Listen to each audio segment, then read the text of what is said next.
Hi friends, నేను మీ అంజని. మీరు చూస్తున్నది ఎస్ఆర్కే హారర్ స్టోరీస్. మరి స్టోరీలోకి వెళ్ళబోయే ముందు నాదొక చిన్న request.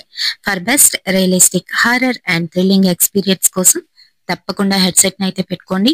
And me horror stories నాతో షేర్ చేసుకోవాలి, మన ఛానల్లో వినాలి అనుకుంటే నా ఇన్స్టాగ్రామ్ ఐడిని డిస్క్రిప్షన్ లోనైతే ఇస్తున్నాను. అక్కడికి వచ్చి మీ స్టోరీస్ ని నాతోనైతే షేర్ చేసుకోవచ్చు. అది కూడాను వాయిస్ మెసేజ్ రూపంగానైనా లేదంటే మెసేజ్ రూపంగానైనా. మరి ఇంకెందుకు ఆలస్యం, లేట్ చేయకుండా ఈ రోజు వీడియోలోకి వెళ్ళిపోదామా? మరి బాలాజీ గారు లాస్ట్ టైం అడిగిన జటాధర మూవీని ఈ రోజు అయితే ఎక్స్ప్లెయిన్ చేయబోతున్నాను. ఈ జటాధర మూవీని నాకు నచ్చిన విధంగా హారర్ స్టోరీ కింద ఏ విధంగా కన్వర్ట్ చేశాను అనేది చెప్తాను. So movie as it is గానైతే ఉంటుంది, కాకపోతే అక్కడక్కడ చిన్న చిన్న చేంజెస్ అయితే ఉంటాయి అన్నమాట. మరి ఇంకెందుకు ఆలస్యం, లేట్ చేయకుండా వీడియోలోకి వెళ్ళిపోతామా?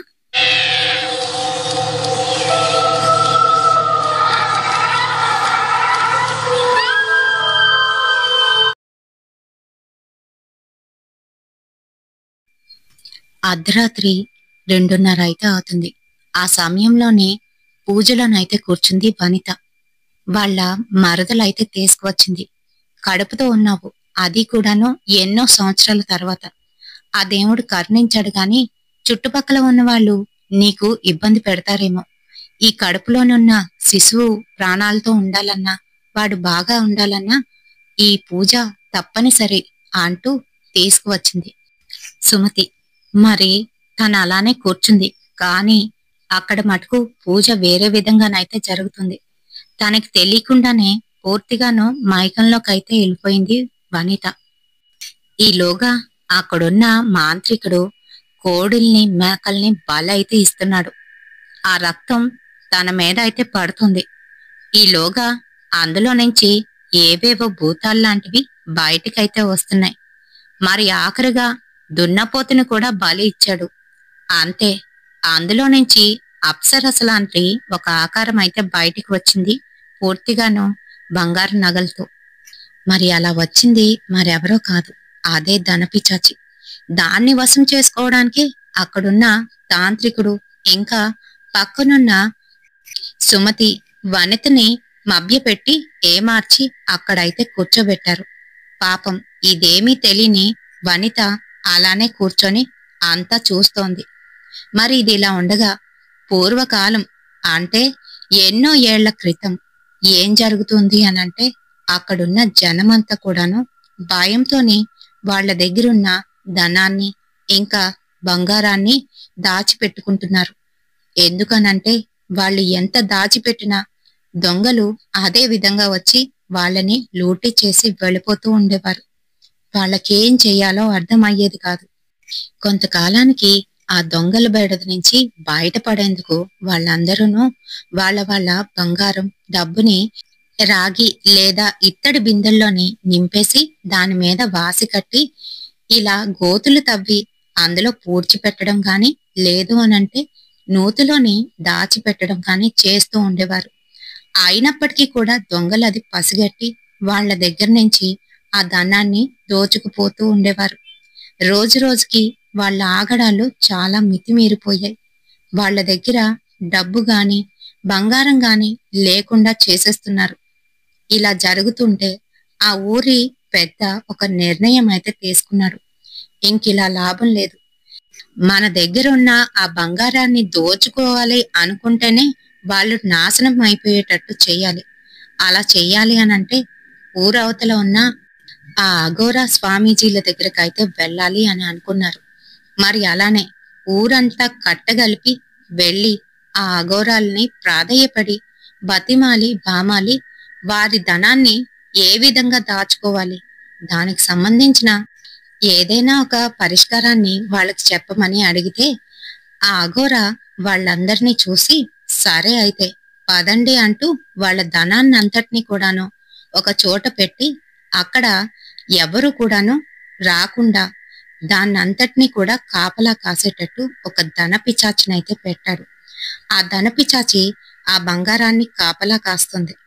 ఎవరైనా వచ్చి ఆ ధనాన్ని దొంగలించాలి అని చూస్తే ఖచ్చితంగా వారిని మింగేస్తుంది. అంతేకాదు ఎంతో అందం సోయిగంతో ఉండే ఆ ధనపిచాచి ఆ ధనానికి సంబంధించిన వారు ఎవరైనా వచ్చి వారి సంపదని అడిగినప్పుడు వారికి సంబంధించింది ఏదైనా కూడా ఇవ్వమని అడుగుతుంది. అంటే త్యాగాన్ని కోరుకుంటుంది. అలా ఎప్పుడైతే త్యాగం చేస్తారో వాళ్ళ ధనాన్ని అయితే ఇస్తుంది. మరి ఈ విధంగా వారు నిర్ణయం అయితే తీసుకున్నారు. మరోపక్క సుమతి నిద్ర లేచి నీళ్లు తాగడానికి బయటికైతే వచ్చింది. మరి తను అలా నీళ్లు తాగుతూ ఉన్న సమయంలోని అక్కడికి ఒక బంగారు నాణెం అయితే వచ్చింది. అది చూసిన సుమతి అబ్బా అంటూ అదైతే తీసుంది. ఇంకొంచెం ముందుకు వెళ్లేసరికి అక్కడ ఇంకొక నాణెం అయితే కనిపిస్తోంది. అలానే ఆ నాణాలు ఏరుకుంటూ ముందుకైతే వెళ్ళింది. మరొక రూంలోని ఒక అందమైన యువతి, తన ఒంటి నిండా బోలెడంత బంగారం, తన పక్కనే లంకె బిందెలు కూడా ఉన్నాయి. మరి అవన్నీ చూపెడుతూ రా, నా దగ్గరికి రా అని పిలుస్తోంది. అంతే, భయంతోని చెమటలు కక్కుతూ సుమతి అయితే గట్టిగా అరిచి లేచి కూర్చుంది. పక్కనున్న తన భర్త ఏమైందే అని అడుగుతూ ఉంటే ఏం లేదు అంటూ చెమటలు తుడుచుకుంది. మర్నాడు ఉదయమే తను ఒక సాధువు దగ్గరికి అయితే వెళ్ళింది. అక్కడ కూర్చొని ఇలా జరిగింది, రోజు కూడా నాకు ఇలాంటి కలలే వస్తున్నాయి. మా ఇంట్లోనే ఏదైనా దోషం ఉందా, మీరే ఏదైనా పరిష్కారం చెప్పాలి అని అడుగుతుంది. మరి సుమతి తన అన్నయ్యతో కలిసి అయితే ఉంటుంది. వాళ్ళ అన్నయ్యకి ఇంకా పిల్లలైతే లేరు. వాళ్ళ ఇంట్లోని వీళ్ళు కూడా కలిసి అయితే ఉంటున్నారు.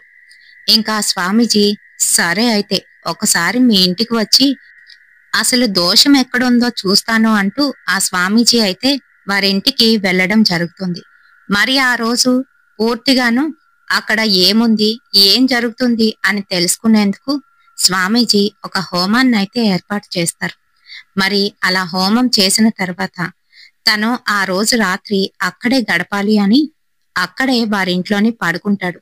మరి ఆ రోజు రాత్రి తను అనుకోనిదైతే చూస్తాడో అక్కడే ధన పిశాచం అయితే ఉంది. ఆ ఇంట్లోనే ఆ ధనం అయితే ఉంది. మెల్లగా ఆ సాధువు దగ్గరికి వచ్చి తన గోళ్లతోని తన చర్మాన్ని అంతా కూడా రక్కేస్తుంది. భయంతోని గట్టిగా అరుస్తున్నాడు. కానీ తన అరుపులు మటుకు బయటికి వినబడడం లేదు. అలా భయపెట్టేసరికి ఇంకా భయపడి మర్నాడైతే ఆ సాధువు ఆ ఇల్లు వదిలి వెళ్ళిపోతాడు. నేనేం చేయలేను, మీరు త్వరగా ఈ ఇంటిని ఖాళీ చేసి ఎక్కడికైనా వెళ్ళిపోండి, లేకపోతే మీకు సంతానం కూడా కలగదు అని వాళ్ళకైతే చెప్పి వెళ్ళిపోతాడు. ఇప్పుడు ఈ స్టోరీ ఒక 25 ఏళ్ళు ముందుకైతే వెళ్తుంది. శివ ఒక గోస్ట్ హంటర్. తను చిన్నప్పటి నుంచి కూడాను దెయ్యాలు ఎక్కడున్నాయి, అసలు ఉన్నాయా లేవా అనేది తెలుసుకోవడమే తన జీవిత ధ్యేయం. దానికి గల కారణం కూడా తర్వాత అయితే చెప్పుకుందాం.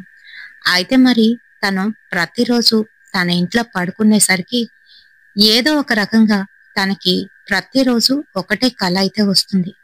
అదేంటి అనంటే ఎవరో ఒక ఆడమనిషి తన చేతిలోని కత్తి ఇంకా అలానే దగ్గరికి వెళ్ళి అక్కడున్న ఉయ్యాల తొట్లో ఉన్న ఆ బాబునైతే చంపబోతూ ఉంటుంది. అంతే, భయంతోని లెగిచి కూర్చుంటాడు శివ. అంతేకాదు, ఒక్కొక్కసారి ఒక మగ మనిషి తను కూడా అలానే కత్తి పట్టుకొని వచ్చి అక్కడ ఉయ్యాల తొట్లో ఉన్న బిడ్డని చంపడానికైతే ప్రయత్నిస్తూ ఉంటారు. మరి ఇది ఎందుకు వస్తుందో, వారు ఫ్రీక్వెంట్ గా తన కలలో కనిపించడం వెనుక రహస్యం ఏంటో శివకి అస్సలు అర్థం కాదు. చెప్పానుగా తను గోస్ట్ హంటర్. అయితే ఒకరోజు మనీష్ అని ఒక అతను, ఆయన పారానార్మల్ రీసెర్చర్. ఇలాంటి దెయ్యాలు వాటి ఎగ్జిస్టెన్స్ గురించి ఒక మీటింగ్ అయితే జరుగుతూ ఉంటుంది. ఇలాంటి వారు కొల్లల మంది అక్కడికైతే వస్తారు. మరి అప్పుడే అక్కడికి శివ అయితే వదులుతాడు. మనీష్ వాళ్ళందరితో కూడాను దెయ్యాలు, వాటి ఎగ్జిస్టెన్స్ గురించి, ఇంకా దెయ్యాలు ఎలా వస్తాయి, అవి మనల్ని ఎలా పీడిస్తాయి అనే దాని గురించి అయితే చెప్తూ ఉంటాడు. అదే సమయంలోని శివ ఇదంతా ట్రాష్, నేను అస్సలు నమ్మను, చిన్నప్పటి నుంచి చూస్తున్నాను, ఇప్పటి వరకు ఒక్క దయ్యాన్ని కూడా నేను చూడలేదు అంటూ తనకి చిన్నప్పుడు జరిగిన ఒక ఇన్సిడెంట్ గురించి అయితే చెప్తాడు.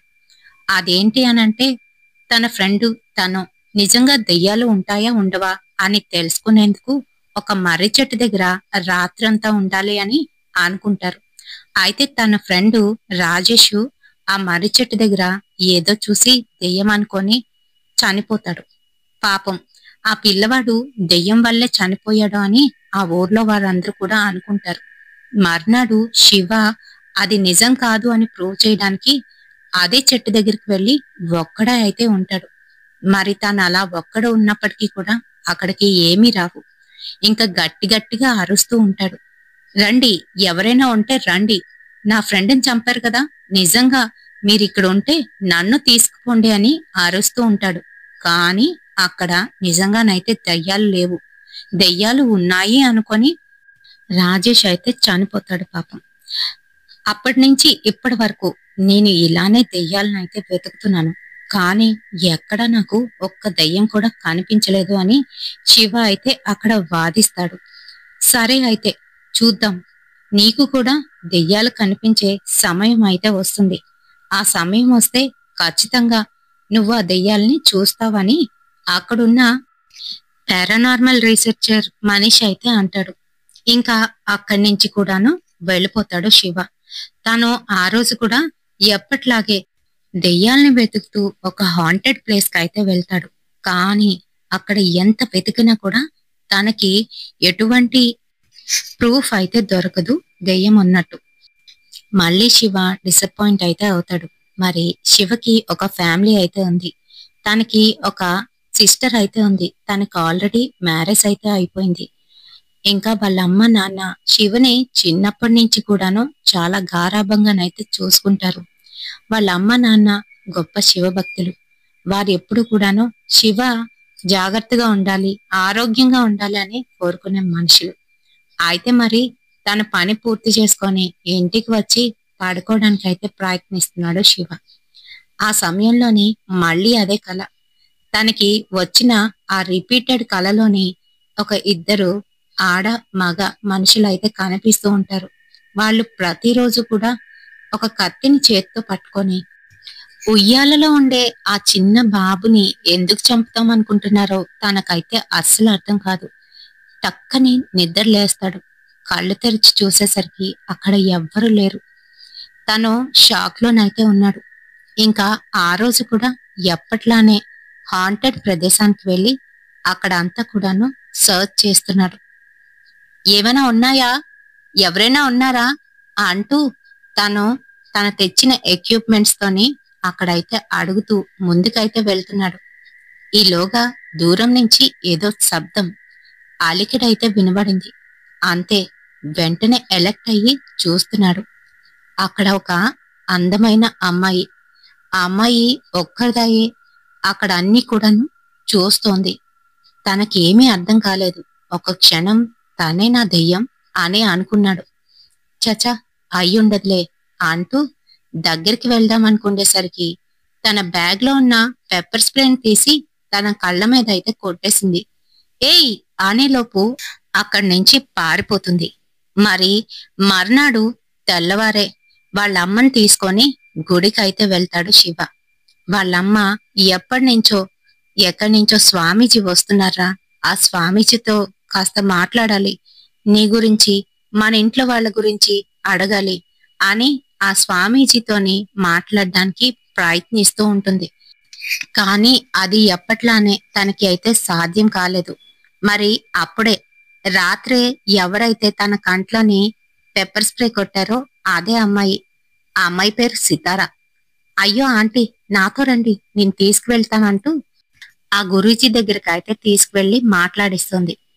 చాలా థ్యాంక్స్ అమ్మా, నువ్వు గాని లేకపోతే ఈ రోజు కూడా నేను కలవకపోదును అని అంటుంది వాళ్ళమ్మ. అయ్యో దాందేముందంటీ, పర్వాలేదు అని అంటూ ఉంటే అప్పుడే శివ సితార్నైతే చూశాడు. ఏయ్, నువ్వు నువ్వు నిన్న అంటూ ఉంటే "ష్" అని పక్కకు తీసుకువెళ్ళి ఏంటి అని అంటుంది. నిన్న నైట్ నువ్వే కదా నా కళ్ళల్లో పెప్పర్ స్ప్రే కొట్టావు అని అంటాడు. ఆ అవును మరి అని అంటూ ఉంటే ఆ సమయంలో నువ్వక్కడ ఏం చేస్తున్నావు అని అడుగుతోంది. నేనొక గోస్ట్ హంటర్, మరి నువ్వేం చేస్తున్నావు అక్కడ, ఆడపిల్లవయ్యుండి పైగా అర్ధరాత్రి సమయంలో అని అడుగుతాడు. అదా, నేనొక ఆర్కియాలజిస్ట్ ని, అందుకనే ఆ టైంలో అక్కడున్నానా అని చెప్తోంది. నేను పాతకాలం విగ్రహాలు ఏవైనా ఉంటే వాటి మీద రీసెర్చ్ చేస్తూ ఉంటాను. నిన్న కూడా అక్కడ ఒక పాత విగ్రహాన్ని అయితే చూశాను. అందుకనే దాన్ని చూస్తూ టెస్ట్ చేస్తున్న సమయంలో మీరు వచ్చారు అని చెప్తుంది. మరి శివ ఒక గోస్ట్ హంటర్ అని తెలిసినప్పటికీ కూడాను చిన్న షాకింగ్ ఎక్స్ప్రెషన్ పెట్టినా ఆ తర్వాత బెస్ట్ ఫ్రెండ్స్ గానైతే మారిపోతారు. అక్కడితో వాళ్ళ మాటలు ఫోన్ల వరకునైతే వెళ్తుంది. అలా వాళ్ళిద్దరూ చాలా క్లోజ్ అయితే అయిపోతారు. మరి ఇలా కొన్ని రోజులు గడిచిన తర్వాత పారానార్మల్ యాక్టివిస్ట్ అయిన మనీష్ టీవీలోనే ఇలా అయితే చెప్తుంటాడు. తనతో ఉన్న గోస్ట్ హంటర్ ఒక అతను అంకిత్ ఇలా సడన్ గా సస్పిషియస్ గా చనిపోయాడు అని చెప్పేసి, తను గోస్ట్ హంటింగ్ కి వెళ్ళినప్పుడు ఇలా జరిగింది అని చెప్పి అది విన్న శివ చాలా షాక్ అయితే అయిపోతాడు. అసలు ఏం జరిగింది అని తెలుసుకోవడానికి మనీష్ దగ్గరికి అయితే వెళ్ళి అడుగుతాడు. అప్పుడు మనీష్ రివీల్ చేసిన విషయం ఏంటి అని అంటే, అంకిత్ లంకె మీద వెనకాల అయితే పడ్డాడు. తను రుద్రారం అనే ఊరికి వెళ్లి అక్కడ దాచిపెట్టిన లంకె బిందెల్ని తీద్దాం అనుకున్నాడు.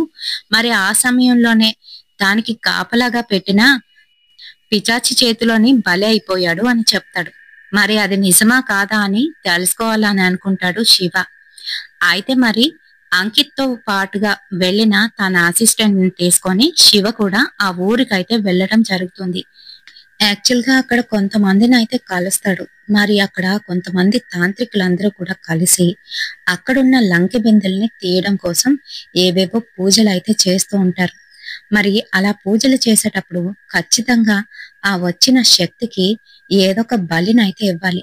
వాళ్ళందరూ కూడాను శివనే బలి ఇద్దామని ప్లాన్ చేసి ఉంటారు. కానీ పాపం శివకి మటుకు ఆ విషయం అయితే తెలీదు. తను వెళ్తూ ఉండగా తనతో పాటు గోస్ట్ డిటెక్టర్ ని కూడాను తీసుకొని వెళ్తారు. ఆ డివైస్ ని ఆన్ లోనైతే పెడతాడు.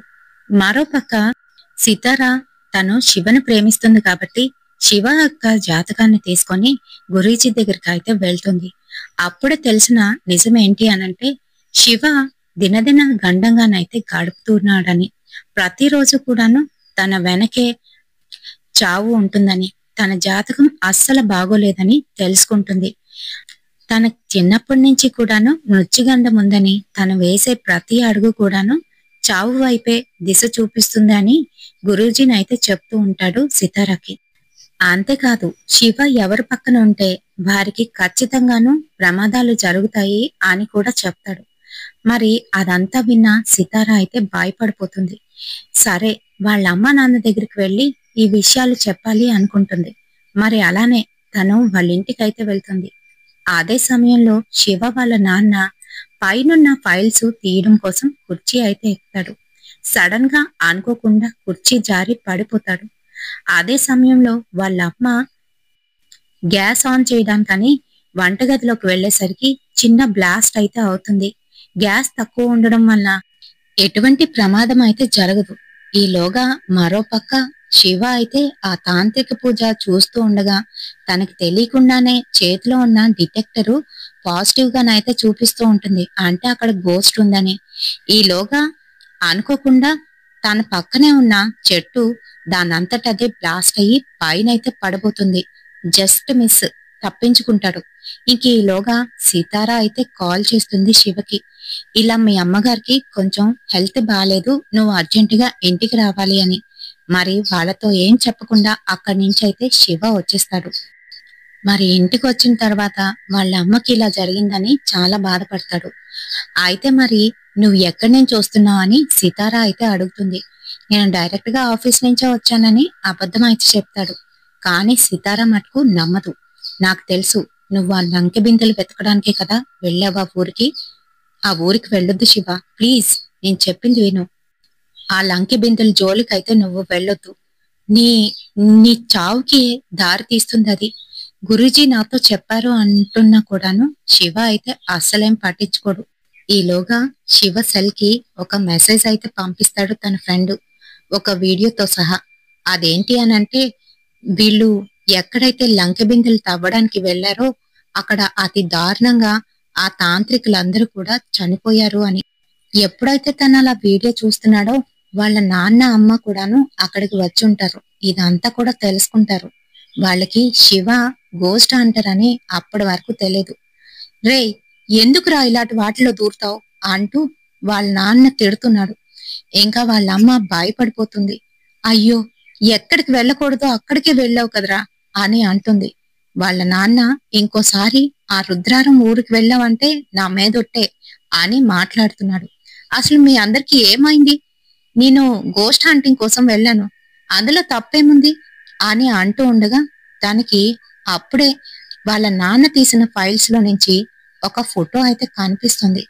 అందులోని ప్రతిరోజు తనకి కళ్ళ కనిపించిన ఆ ఆ ఆడావిడ మగ అయిన, పైగా వాళ్ళ చేతిలోని ఆ బిడ్డ, వాళ్ళు అలా కనిపించేసరికి ఒక్కసారిగా స్టన్ అయిపోతాడు. అసలు అసలు వీళ్ళెవరు? వీళ్ళు వీళ్ళు రోజు నా కళ్ళలోకి వస్తూ ఉంటారు. పైగా వీళ్ళు ఆ బిడ్డని చంపాలని చూస్తూ ఉంటారు. ఎందుకు ఇలా వస్తుంది నాకు అని అడుగుతాడు. అది విన్నా వాళ్ళ నాన్న షాక్ అయిపోతాడు. ఏంటి ఏంటన్నా? ప్రతిరోజు ప్రతిరోజు వీళ్ళు నీ కళ్ళకు వస్తారా అని అడుగుతుంటే, అసలు వీళ్ళకి నాకు సంబంధం ఏంటి నాన్న అని అడుగుతాడు. వీళ్ళు అసలు ఎవరు అని. వీళ్ళకి నాకు సంబంధం ఏంటి, ఎందుకు వీళ్ళు నా కళ్ళలో కనిపిస్తున్నారు అని అడిగేసరికి, ఇంకా అలా నిలదీసేసరికి వాళ్ళ నాన్న అయితే చెప్పడం మొదలు పెడతారు. ఈ ఫోటోలో ఉన్నది ఈ ఫోటోలో ఉన్నది ఎవరో కాదు, వీళ్ళని అసలైన అమ్మ నాన్న అని చెప్తాడు. అంతే మరి, షాక్ అయ్యి శివ అలానే ఉండిపోతాడు. అప్పుడే మనకి ఫ్లాష్ బ్యాక్ అయితే తెలుస్తుంది. అదేంటి అని అంటే, వనిత ఎవరైతే ముందు మనం చెప్పుకున్నాం కదా పూజలో కూర్చుంది అని కడుపుతూ ఉంటుండగా, ఆమె ఆమె అక్కడ ఉన్నది. అయితే వాళ్ళ ఆయన పేరు వాసు. వాళ్ళకి పెళ్ళయి 8 సంవత్సరాలు అయితే అవుతుంది. కానీ వాళ్ళకి పిల్లలు అయితే లేరు. శివుణ్ణి ఆరాధించిన రోజంటూ లేదు. మరి అలానే 8 సంవత్సరాల తర్వాత వనిత ప్రెగ్నెంట్ అవుతుంది. మరి వాళ్ళింట్లోనే సుమతి అయితే ఉంటుంది, వాసుని అన్నయ్య అని పిలుస్తూ. అయితే మరి సుమతికి బంగారం పిచ్చి చాలా ఎక్కువ. వాళ్ళ వదిన ఒంటి నిండా బంగారం వేసుకున్నా, ఎవరైనా బంగారం వేసుకుంటే అది చూసి ఓర్వలేకపోతూ ఉండేది. అయితే అలానే ఒక రోజు రాత్రి తనకి కళ్ళలోని ఆ నాణాలు కనిపించడం, అక్కడికి వెళ్ళేసరికి అక్కడ ఒక అమ్మాయి నృత్యం చేస్తూ ఆ బంగారం వేసుకుంటూ కనిపించడం, ఇదంతా కూడా ముందైతే ఒక స్వామీజీ దగ్గరికి వెళ్ళి అడుగుతుంది. కానీ అతను భయపడి పారిపోవడంతోని ఒక తాంత్రికుడి దగ్గరికి అయితే వెళ్తుంది. తనకి వచ్చిన కళ గురించి వివరించి చెప్తుంది. అప్పుడు ఆ తాంత్రికుడు తనకున్న శక్తితోనే వాళ్ళింటి కింద లంకె బిందెలున్నాయని తెలుసుకుంటాడు. అదే సంగతి సుమతికి అయితే చెప్తాడు. మరి సుమతి అయితే ఎలాగైనా ఆ బంగారాన్ని తను చేజిక్కించుకోవాలి అనుకుంటుంది. అయితే మరి ఆ స్వామీజీని అడిగితే, అవి అక్కడున్నాయని తెలుసు కానీ ఎక్కడున్నాయో నాకు పూర్తిగానైతే తెలీదు, దానికోసం హోమం అయితే చెయ్యాలి అంటూ తనతో కలిసి అక్కడ బ్లాక్ మ్యాజిక్ అయితే చేస్తాడు. ఒక హోమం లాంటిది ఏర్పరిచి తనైతే ఆ బ్లాక్ మ్యాజిక్ లో పాల్గొని ఉంటుంది. ఆ తర్వాత అసలు ఎగ్జాక్ట్ గా ఆ లంకె బిందులు ఎక్కడున్నాయి అని తెలుసుకోవడానికి ఆ స్వామీజీ అయితే ఒక మార్గం చెప్తాడు. మీ ఇంట్లోనే ఎవరికైతే నీలం రంగు కళ్ళు ఉంటాయో అటువంటి వాళ్ళు మాత్రమే ఈ లంకె బిందులు ఎక్కడున్నాయని చెప్పగలరు అని అంటాడు. వెంటనే సుమతికైతే అర్థమవుతుంది, వాళ్ళ ఇంట్లోని వనిత వాళ్ళ వదినకి మాత్రమే అలా నీలం రంగు కళ్ళు అయితే ఉన్నాయి. తనని ఉపయోగించుకొని ఎలాగైనా ఆ లంకె బిందెల్ని తను తీసుకోవాలి అని అనుకుంటుంది. అందుకనే మరి వాళ్ళ వదిన దగ్గరికి వెళ్ళి, ఇదిగో ఎన్నో సంవత్సరాల తర్వాత నీకు బిడ్డ పుట్టబోతుంది వదిన, కాబట్టి జాగ్రత్తలు తీసుకోవాలి కదా. పిల్లాడికి ఎటువంటి హాని కలగకుండా ఉండేందుకు ఒక పూజ అయితే ఉంది. అది చేస్తే పిల్లాడికి ఎటువంటి హాని కలగదు, ఎటువంటి ఇబ్బంది రాదు అని చెప్పి ఒప్పించి అక్కడికైతే తీసుకువెళ్తుంది. మరి అక్కడ పూజ అని చెప్పి ఒక హోమం ఏర్పాటు చేసి వాళ్ళైతే బ్లాక్ మ్యాజిక్ చేయడం మొదలు పెడతారు. మరి వనితకైతే ఏదో కొంచెం అర్థమవుతూ ఉంటుంది. పూజ అని చెప్పి ఇలాంటివన్నీ కూడా చేస్తున్నారేంటి అని అనుకొని భయపడుతుంది. నేను నేను చెయ్యను అని అంటూ ఉంటే, అదేంటొదినా ఇంతవరకు వచ్చి చెయ్యనంటావేంటి, నీ కడుపులో ఉన్న బిడ్డ కోసమైనా ఆలోచించు అని ఏదో విధంగా సుమతి అయితే వనితను ఒప్పిస్తుంది. మరి అక్కడే వాళ్ళ ఇంట్లోనే కూర్చొని అదైతే పర్ఫామ్ చేస్తారు. ఆ తర్వాత వనిత కళ్ళకి పసుపునైతే పూస్తారు.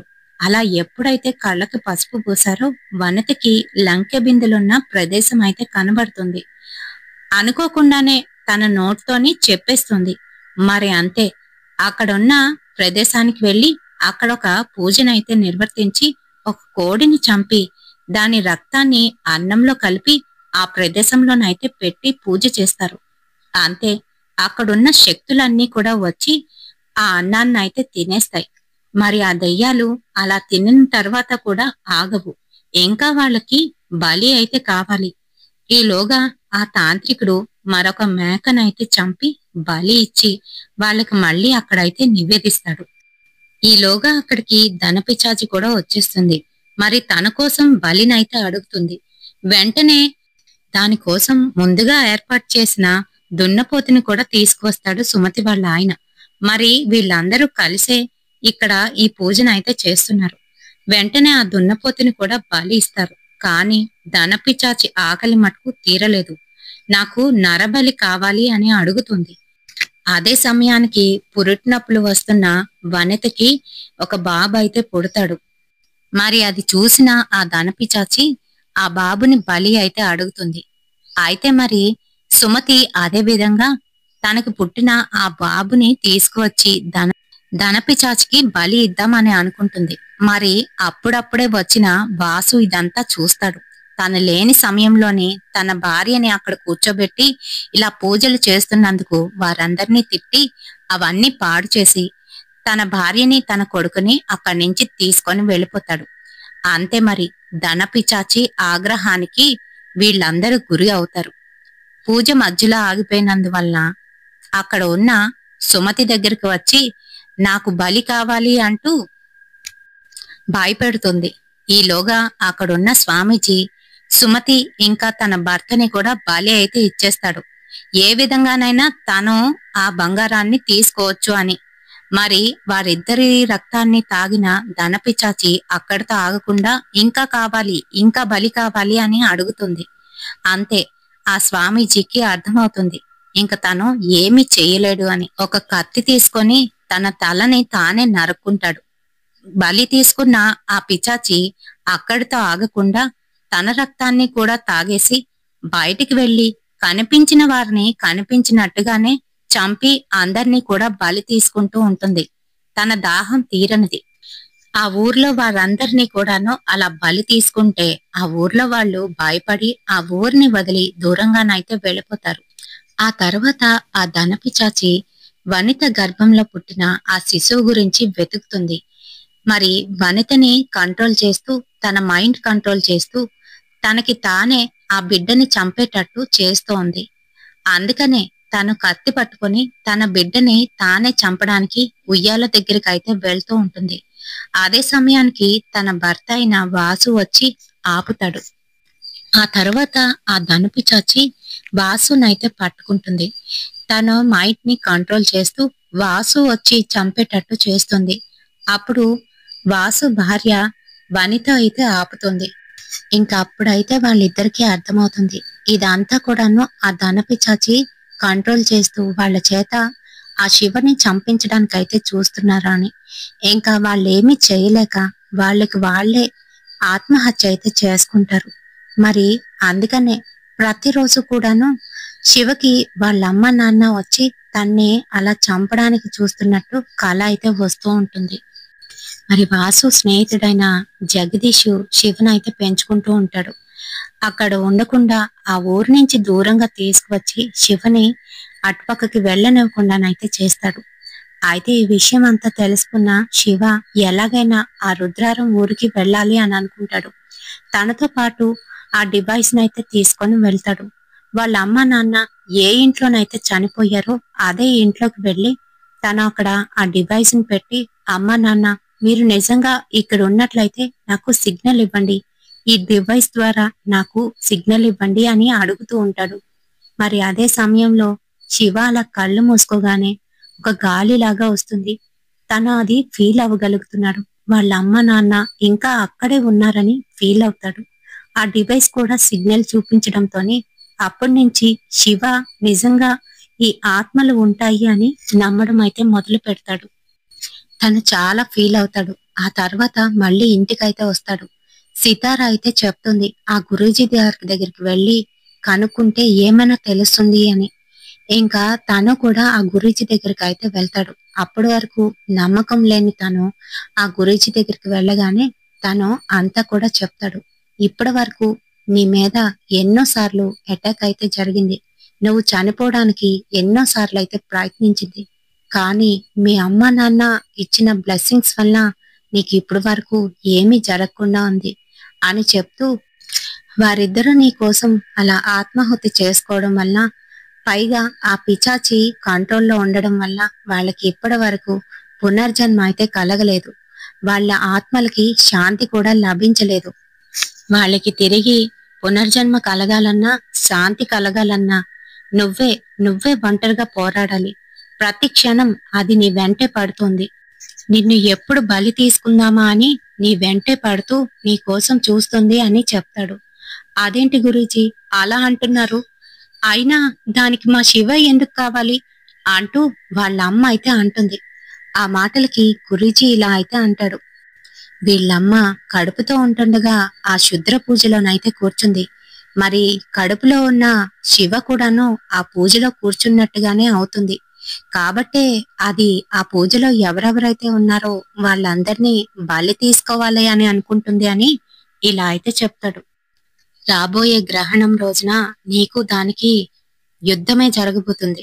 ఆ యుద్ధంలో నువ్వు ఒంటరిగా పోరాడి దానిపై విజయం సాధించాలి అనంటే, ఎక్కడైతే ఆ ధనపిచాచి ఉంటుందో అదే ఇంట్లో, అదే స్థలంలో నువ్వు అష్టలింగాలను అయితే స్థాపించవలసి ఉంటుంది. అప్పుడు ఆ ధనపిచాచి నీ చేతుల్లో ఓడడం ఖాయమని చెప్తాడు. మరి ఈ అష్టలింగాల్ని ప్రతిష్ఠించాలి అనంటే ఏం చెయ్యాలి, ఎలా చెయ్యాలి అని ఆలోచిస్తూ ఉంటాడు శివ. ఇక్కడ అష్టలింగాలు అనంటే అష్ట దిక్కుల్ని కూడా దిగ్బంధించినట్టు. మరి అలా ఎప్పుడైతే దిగ్బంధించి దాంతోని యుద్ధం చేస్తాడో అప్పుడు ఖచ్చితంగా గెలుస్తాడని ఆయన అయితే చెప్తాడు. ఇంకా శివ కూడా దానికోసం ఎన్నో సన్నాహాలు అయితే చేస్తాడు. కానీ శివ వాళ్ళ అమ్మ, అంటే ఇప్పుడు ప్రస్తుతం ఉన్న వాళ్ళ అమ్మకి శివ మళ్ళీ ఆ ఊరికి వెళ్ళి అలాంటి కష్టాన్ని నెత్తి మీదకి తెచ్చుకోవడం అస్సలు ఇష్టం లేదు.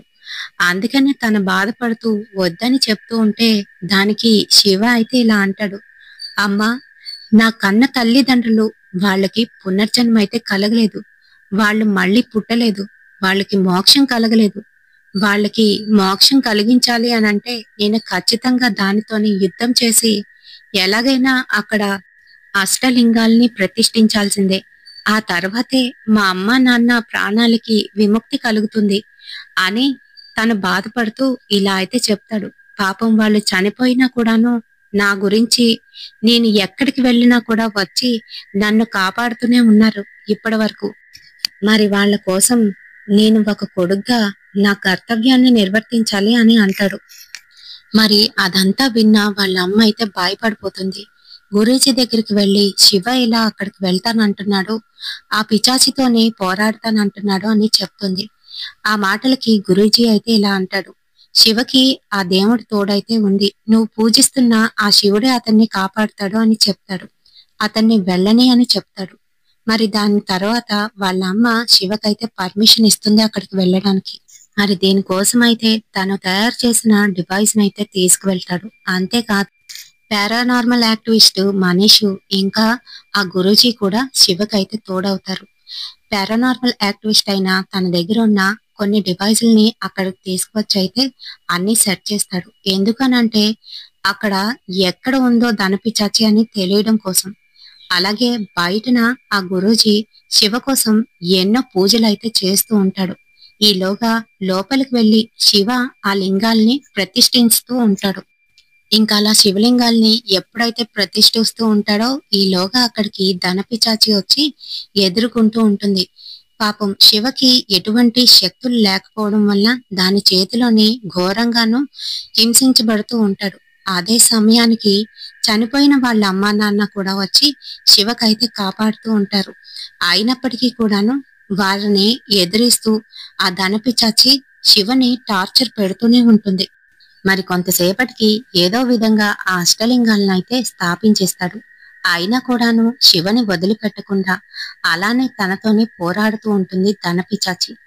ఈలోగా తనలాంటి రూపాన్ని దాల్చుకొని వచ్చినట్టుగా తన ముందుకైతే ప్రత్యక్షమవుతుంది. అది చూసిన శివ తనలాగే ఉండడంతోని అది ధనపిచాచి అనుకొని తనకి తానే అంటే తన రిప్లికాని చూసి తనకి తానే పొడుచుకొని చనిపోతాడు.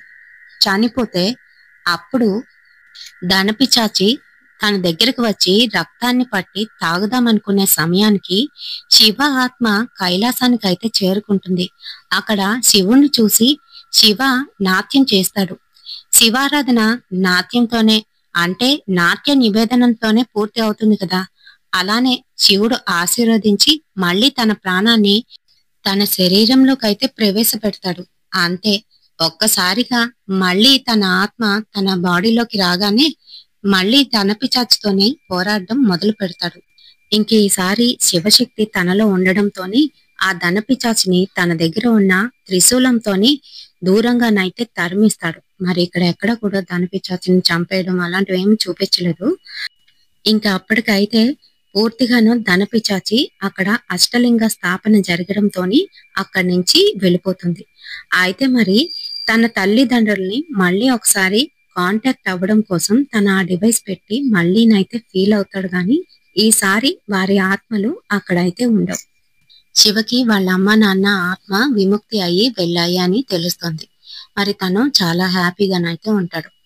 మరి టు బి కంటిన్యూడ్ అని చూపించాలి కదా, అందుకనే లాస్ట్ లోని మరి ఒకడు ఆ ధనపిచాచి కోసం అయితే చాలా ప్రయత్నాలు చేస్తూ ఉంటాడు. అలానే ఒక మనిషిని అయితే బలి ఇస్తాడు. మరి వచ్చిన ఆ ధనపిచాచి తనని కూడా బలి తీసుకుంటుంది. మరి అదండి మూవీ. జటాధర అని మూవీ నేమ్ పెట్టి ధనపిచాచిని హైలైట్ చేశారు మన వాళ్ళు. నిజంగా హ్యాట్స్ ఆఫ్.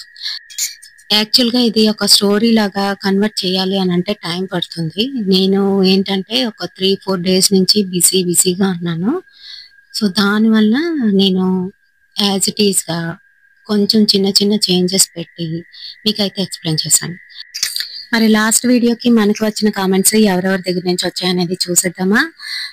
ఫస్ట్ కామెంట్ అయితే నాకు మానక దగ్గర నుంచి వచ్చింది. బాలాజీ గారు, విజయకృష్ణ రాణి సిస్టర్, ఇంకా అలాగే బాసిన విజయ సిస్టర్, చిన్ను అనే అకౌంట్ నుంచి వస్తా సిస్టర్, ఇంకా వీరమణి సిస్టర్, అమలు సిస్టర్ కర్ణాటక బెంగళూరు నుంచి శ్రీరామ్ గారు, ధనరాజ్ గారు, పి రవిశంకర్ గారు, స్వర్ణ నుంచి నాగేంద్ర గారు, శివు అనే అకౌంట్ నుంచి, హాసిని బ్లాగ్స్ నుంచి రూబీ సిస్టర్, ఇంకా అలాగే మురళీకృష్ణ గారు, రాజేశ్వరి గారు, దివ్యవాణి కనకమ్మ నుండి మరొక అకౌంట్ నుంచి. Hi Divyavani sister, thank you అండి, thank you so much for everyone, love you all. మరి నచ్చితే తప్పకుండా ఒక లైక్ అయితే వేయండి అండ్ అలాగే ఒక హైప్ కూడా ఇవ్వండి. రేపటి సరికొత్త హర్రర్ ఇన్సిడెంట్ తో మళ్ళీ మీ ముందుకైతే వచ్చేస్తాను. Until then bye.